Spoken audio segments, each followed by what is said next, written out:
everyone, and welcome back to the dannphan channel. We're gonna be reading some more DC YA graphic novels. Ah, shit. Here we go again. Some of the worst examples of writing. I'm a little bit anxious about this next one. We're reading Galaxy the Prettiest Star.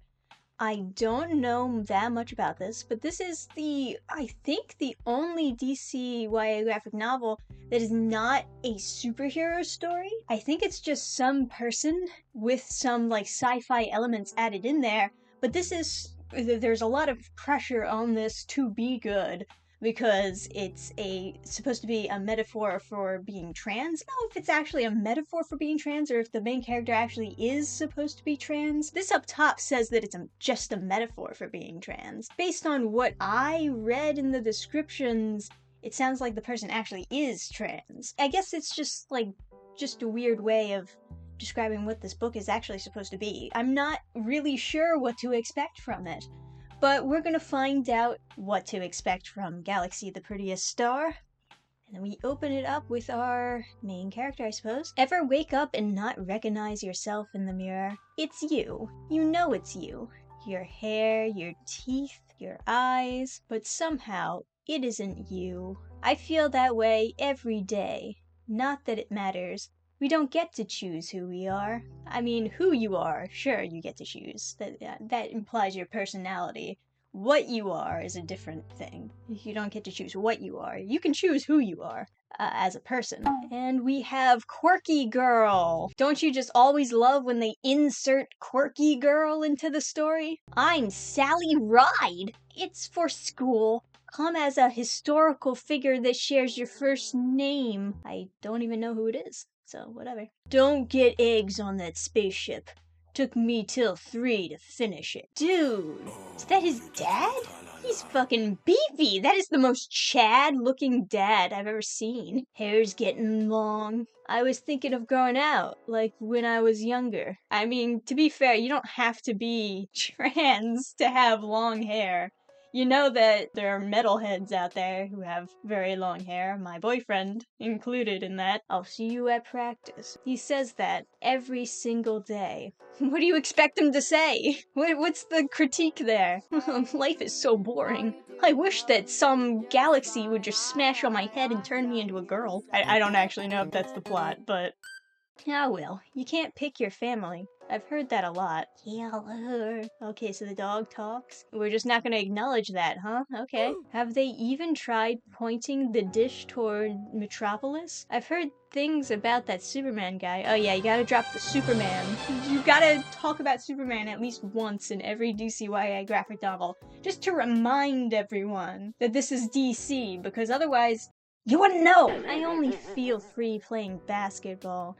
In basketball, everything is clear. There's a clock, a ball, and 2 nets. Guidelines are painted right on the floor. I just have to point this out. Maybe the artist is not understanding what exactly the writer wants here, but there's just something so weird about them, should I say sexualizing? I don't know.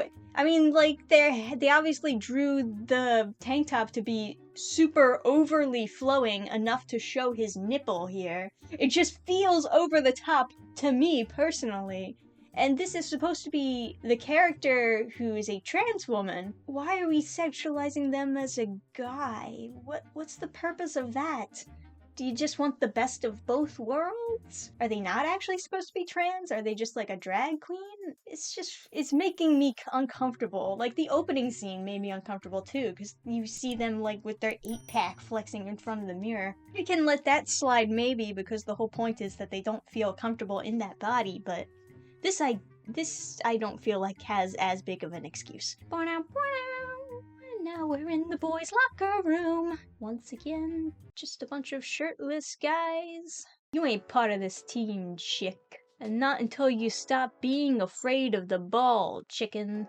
That's not my name. Hey, knock it off. Jeez, get a tank top that fits you. At this point, it's just pissing me off. I'm sorry, I wasn't expecting them to just drop that bomb right there. That's not even how you would use that insult. Usually the insult is associated with doing something feminine. That doesn't even fit in this context. This is already a winner. Already a winner comic you got going on here. Hey, we're gonna go get some pizza at Mombi's. You coming? Sorry, boys. Taylor has to come home. It's his birthday. His friends can come to his birthday party, right? What? Who celebrates their birthday without friends? Besides me, of course. Oh my god. This is sad. This is sad and confusing. This is so ungrounded from reality already. Thanks, you guys. This is nice and all, but we've been celebrating my birthday this way since we moved here 6 years ago. And it might be nice, you know, to do something else this year. Maybe have some friends over at least. You know we can't, Taylor. Having people over might expose us. You know this. Okay, is there a supernatural reason? The plot thickens? Are they aliens? Is that what they're building? Like I said, the descriptions of this comic did not reveal anything. This is for your friends' protection as much as yours. You don't want to put them in danger, do you? You have responsibility to protect them. To protect us. You understand that. No, I don't understand. I have never understood any of this. You're not my family. I don't owe you anything. Why do none of you see? Why am I the only one who has to sacrifice who I am so that you all can be normal? Okay, I guess the idea is that he's thinking this, but he didn't do it. Perhaps you shall get a good rest for the night. Still no one has acknowledged the talking dog. If you are to abscond, I must follow. It is preposterous to suggest that I would ever shirk my duties. So is this dog, like, supposed to be his protector, or what are we going with here? You may not think much of my station, but I will do it to the best of my abilities. I'm sure Phil is pleased that you are recording my every action. The electromagnetic field here is it may interfere with my bzz-boo-boo. Is it a robot dog? I always feel bad doing that to Argus, but I need space sometimes. Hi, Mom, Dad. I hope you're still out there in the stars. I'm 16 now. I know I don't look like how you hoped I would. I wish I remembered more about you. Then we have super overly saturated purple aliens here. I remember you saying I was a princess. I remember you saying the jewel next to my heart would protect me. If I try really hard, I can remember your faces. I'm sorry the jewel didn't work. I'm sorry I couldn't stop the war. I'm sorry I was taken away from you. I didn't want to leave. I'm so sorry, Mom and Dad. Robot dog wakes up. I would like you to know that despite appearing to be non-functional, I nevertheless recorded everything you have done. You gonna turn on those flashlight eyes of yours? I will do no such thing. Someone approaches. Whoa, whoa. Green is not your color. What the heck? Oh, thank God. I was starting to think there was no one in this dumb town. I don't know where the gas stations are. I saw that sign and thought, there's gotta be a gas station near that, right? Well, definitely near. I could show you. What else am I gonna do? Lead the way. I'm Catherine. Taylor Barzilay. I live back there somewhere. Your specificity with the landscape makes you an excellent tour guide. Vagueness is a Ozma Gap specialty. Where'd you live before here? You know, back there somewhere. You sound like a local already. We used to live in Metropolis. Did you ever see Superman? It's not as cool as you might think. You see Superman up close, something bad has happened to you, you know? I was in a crash. My dad, he was driving and he was drunk. We ended up being in a 9-car pileup. Superman got me out, couldn't save my leg, but oh, does she not have a leg? Oh my god, it blends in with like just the color scheme of how they did this. It just, you don't even notice it. You didn't have to pay for my gas. Don't worry, I didn't get you that much. Let me just run by the house, I'll pay you back. Catherine Angelica Silverberg.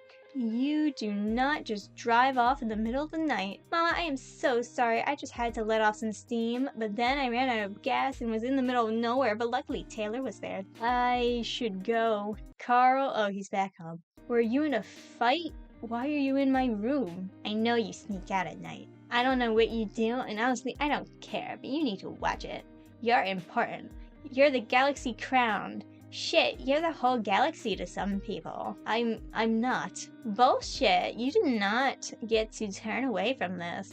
Not after what we've been through. Get some backstory finally. We're the only ones who managed to escape when the vein attacked Cyanide. Phil knew it would be easier to hide you as part of a family. So he gathered Sally and me from the wreckage, press-ganged into being your siblings. I lost my parents that morning. Then I lost everything else. I'm not a person. I'm your cover. I never thought of you that way. Bullshit, how could you not? All I am is camouflage for the princess of Cyanide. Remember that device Phil grew? Called it an SR or some shit. Made us human. And for that extra layer of protection, made you a boy. Always had a plan, that Phil. So it's actually the opposite. He's not a trans girl, he's a trans boy. Right? No. How is this a good metaphor for transness? If he's originally a girl, alien, then how is this a metaphor for transness if they're being forced? If they don't want to be a boy, then they identify with how they were born as. That's not a good metaphor for transness, because the opposite is true. Am I crazy? Phil still has the Asar, you know. I found it a few years back. Almost used it to turn back, too.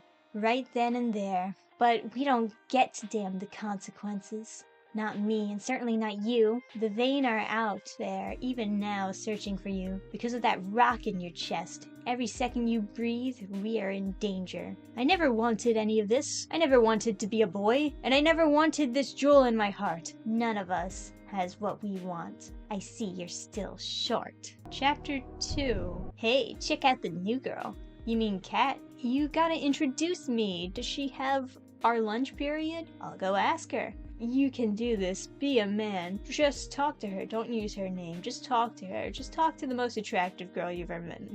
This is what qualifies as the most attractive girl you've ever met? I don't think you really met a lot of girls. Kat, Catherine. Don't worry. I have a feeling you'll get there. Oh my god, she has the Beetlejuice fucking suit. It's the most attractive woman I've ever seen, I tell you what. You know where a girl can get some coffee in this one-horse town? Absolutely, and then off they go. I always do a tarot reading of a new friend. Of course you do. Of course. Are you telling me that this girl believes in pseudoscience? Didn't see that one coming. The tower. This is not looking good, Taylor. A sudden change is going to happen. Pardon me. I hate to interrupt, but I'm going to have to take Taylor home. That's kind of rude. Oh no. Oh shit. It's Death! With a weird cloak that doesn't really match Death? Why does he have a halo? It's great you're trying to find a girlfriend, but could you choose someone a little more? Kat isn't my girlfriend. Good. Because you won't be seeing her outside of school from now on. For her protection as well as yours. And then we just skip? Skip over to this scene? Okay. Come join us, Taylor. I will. Just gotta hit the can. Here's the thing about stealing. You can't weigh every theft the same. Okay, so he's gonna take the flower and turn back into the alien princess. Are you out there, Mom? Is Cyanide revolving around one of those stars? I could ruin my life. I could ruin everyone's lives. Sure, Carl and Phil fine, but Sally? Sally deserves a normal life. All I want to do is turn it on, Mom. I witnessed a planet-wide attack on our home when I was 10. But that terror was nothing compared to what I feel about using this device. Are you sure? I would think that a traumatizing experience of being caught in a war would be much more scary. Is that Kat? What's she up to? Blam! Kat, are you okay? Can you believe my mom brought these statues with her? My dad loved these stupid things. What? You're shooting your parents' statues? Oh, they're cool too! Look at them! Don't break those! Oh, they're fucking dragons! What are you doing? You've got to support the shot. Take your time. Steady your hand. God, that felt good.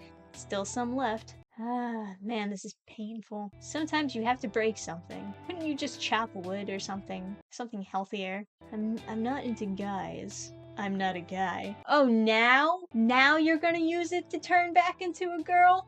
How did you have more anxiety about using this? More anxiety than what you felt when you were in the middle of a war. Now, no anxiety, now that there's someone who can actually see and you'll, like, expose yourself as an alien, now there's no anxiety. Pew! Turning back into a girl. Are you? I know!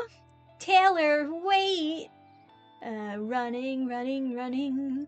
Does it, like, just turn back after a while? Is it just a switch that he's turning on and off? I thought it would be, like, a little bit more permanent. Like, once he activated it, he would turn back to his normal self and then just be stuck like that. I did it once already. I can do it again. Wow. This is me. Knock knock. Occupied? Sally? Why are you still up? You have school tomorrow. Okay, Daddy.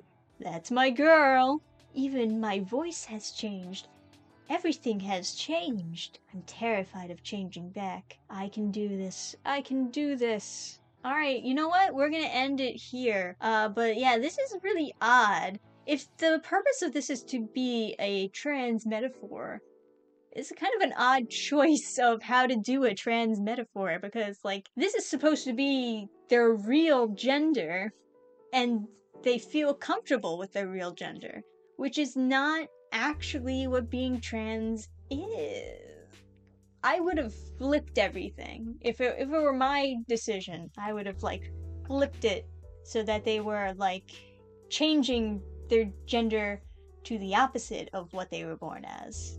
And that was them being like, oh, this is the real me. I mean, that would actually be a trans person, but regardless, let me know what you think about Galaxy, the Prettiest Star so far. We will pick this up next time on the dannphan channel. If you have been enjoying, like the video and subscribe so you'll be notified when the next episode comes out. Till then, I'll see you next time, guys. Bye! Program restart. Shutting down all systems.